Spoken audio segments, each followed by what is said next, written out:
I'm going to go Packers under 9.5. I like them, but I think the division's really good. Folks, Jordan Love's never won more than 9 games in any of his last 3 years, and the division's never been better.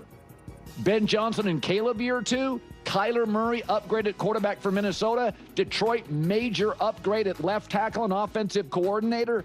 So Micah Parsons is not going to be ready for the start of the season.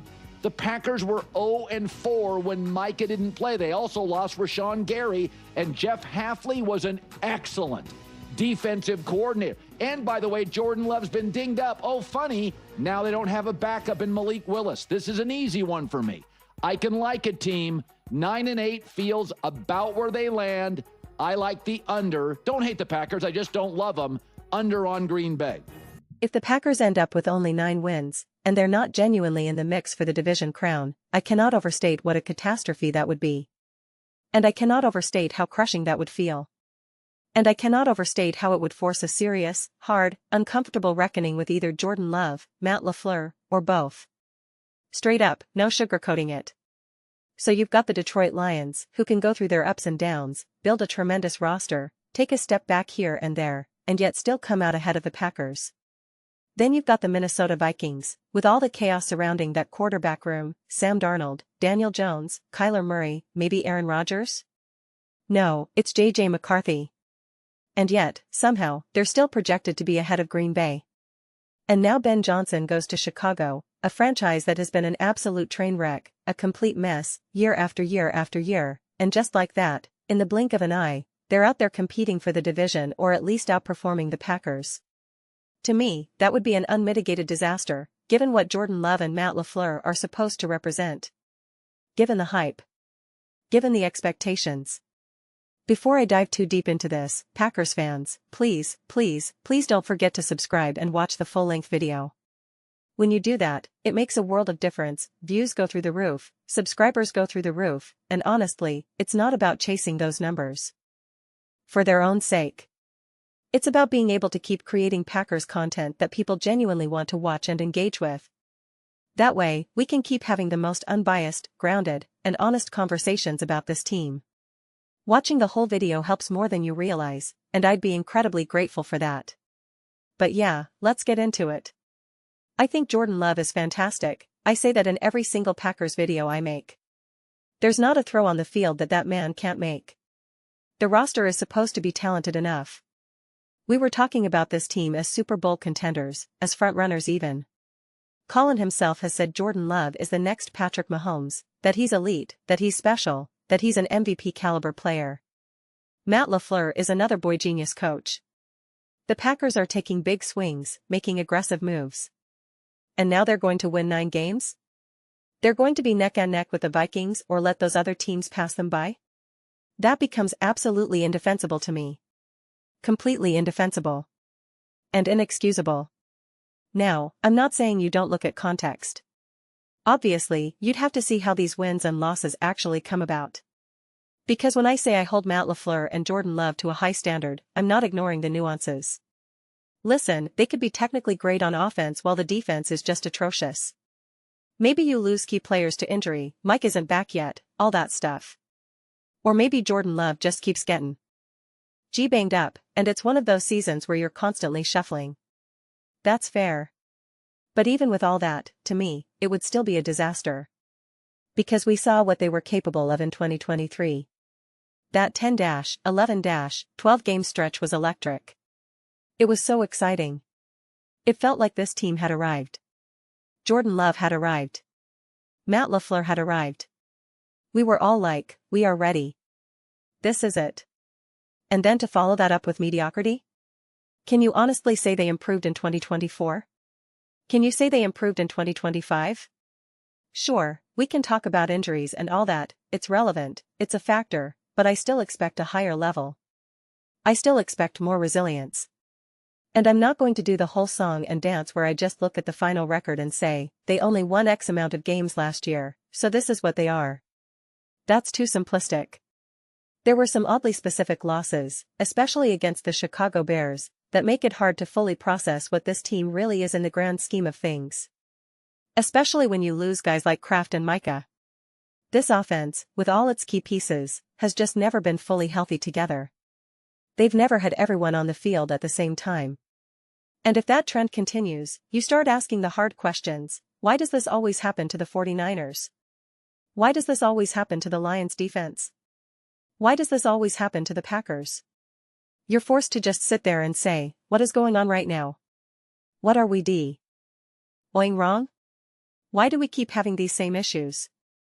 But the reality is, if this team is healthy and you have your offensive weapons available, it should be enough to be great. Was Matthew going to bust? Yes or no? Kraft is healthy, back at it, ready to go. Jordan Love, Matt LaFleur, these should be the core pieces of a tremendously powerful, difficult-to-stop offense. So if you're going up against Kyler Murray, you better be able to compete and find ways to win.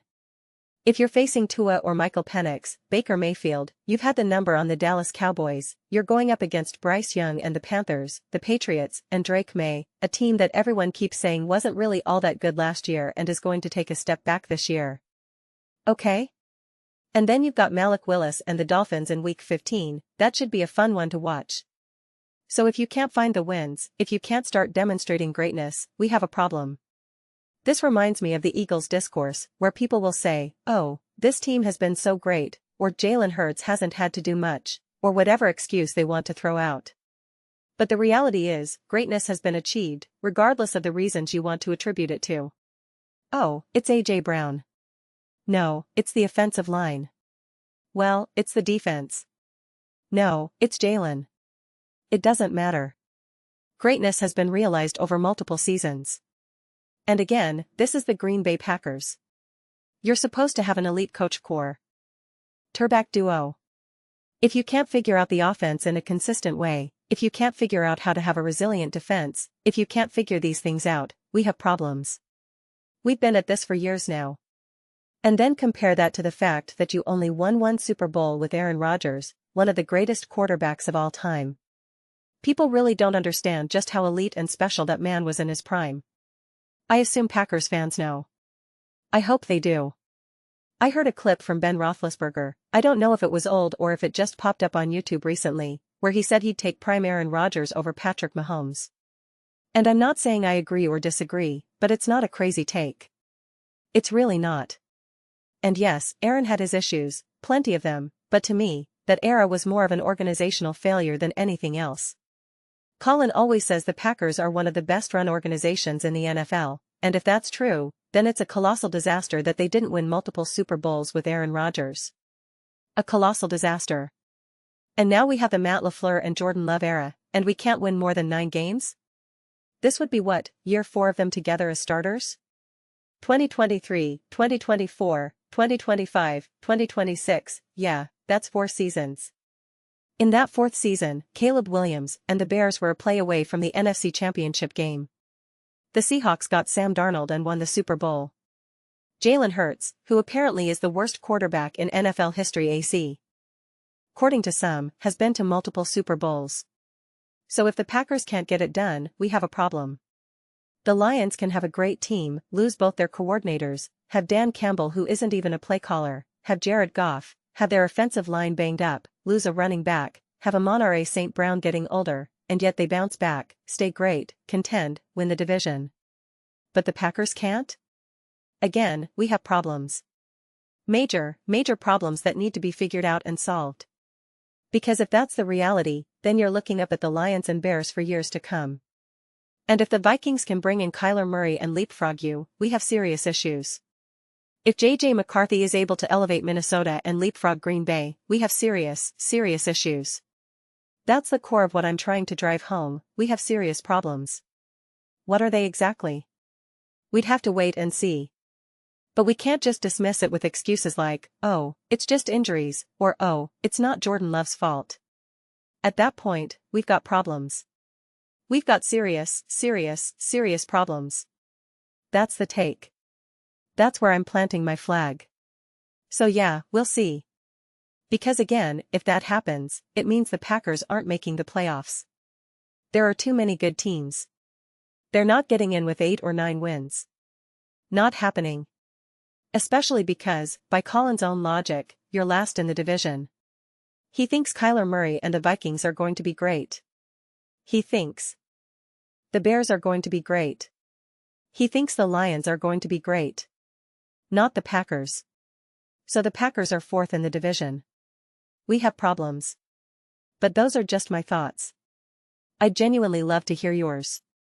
What do you all think about the Green Bay Packers? Do you think they could finish last in the division? And what would that actually mean? Is it possible that it was just because of some injuries, or do you think there's still a way to feel really good about this team, their potential, their growth, and the timeline of Matt LaFleur and Jordan Love? Obviously, I'm using them as the main focal point because it's coach and quarterback, that's the core. But there could be a million other factors. Let me know your thoughts. I read every single comment, whether you agree with me or disagree. Either way, let's get into some discussions. Let's get into some debates. But ultimately, let's just have some fun. Please do consider subscribing. We're building an amazing community here, and I'd absolutely love to see you be part of it. I want to build something that we all genuinely feel connected to, something we're really excited to be part of. I think we're well on our way. Please don't forget to give this video a thumbs up, it really helps with visibility and the algorithm. Thank you so much. See you next time.